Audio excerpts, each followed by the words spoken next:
Hey everyone, Director J here from Glitch Gaming. Today I want to speculate on offline multiplayer, also known as instant action for EA's Star Wars Battlefront.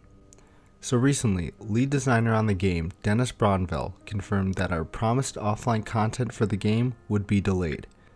Now, I know many of you are upset with this delay because they promised more offline content to be coming by the end of spring. However, let me tell you why I'm excited for the delay and why I think it's fantastic. All the way back in January, me and Caleb from the Solo Players Matter thread spoke to one of the developers on the game regarding offline multiplayer. G-Man said that offline multiplayer has had technical difficulties that the single player guys were looking into. Fast forward to June 21st, and Dennis has confirmed there to be a delay with our promised offline content. I think I see a connection here. It's practically been confirmed that DICE has been working on offline multiplayer, and that most likely that's what our promised offline content will be.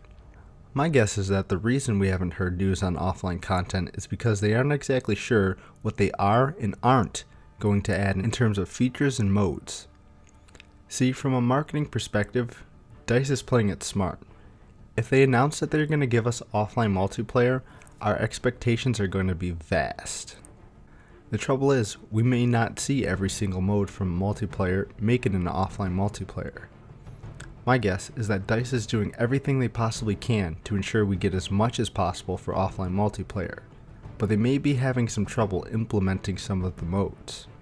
Here are some of my guesses for the delay. So, my biggest request is that we see hero and villain AI make it into the game, so that we can play heroes versus villains offline, or even fight heroes in offline Walker Assault. You have to understand that hero AI doesn't exist in the game. They would have to code it from scratch, which of course would take some time.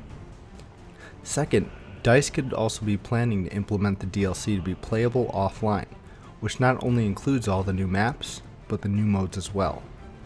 The devs at DICE need to make money, and since the season pass only appeals to people who play online, it would make sense that DICE would be trying to get the DLC content playable offline so that it would appeal to that audience as well too. Also, if the devs actually do read their forums, many people on the Solo Players Matter thread have stated they would be more inclined to purchase the season pass if it included the modes and features from it offline. What DICE is trying to do must be fairly robust if it's getting delayed. I can almost promise you that we aren't simply getting more survival missions and battle maps. DICE knows that their fans want multiplayer modes to be playable offline and single player against bots. This is something that likely was not planned at all since the release of the game. The fact that they have promised more offline content after the fact that instant action has been in discussion since November of 2015 strongly suggests that we'll be getting offline multiplayer. Let's cut the devs a little slack here. The game was said to be a multiplayer focused game, so the fact that the single player content is taking more time than expected should somewhat be understandable. I don't believe that we are getting some lackluster single player stuff. What we are getting should be what we asked for, since we've been clamoring for it since the release of the game. But what I ask of the community is to have a little bit of patience with the devs, and show them as much support as possible. Their team has been great about listening to feedback and implementing it. While some of the communication may be questionable, we at least need to give them credit for hearing our pleads and shouts for more offline, and ultimately confirming there to be more of it. Coming soon. Trademark.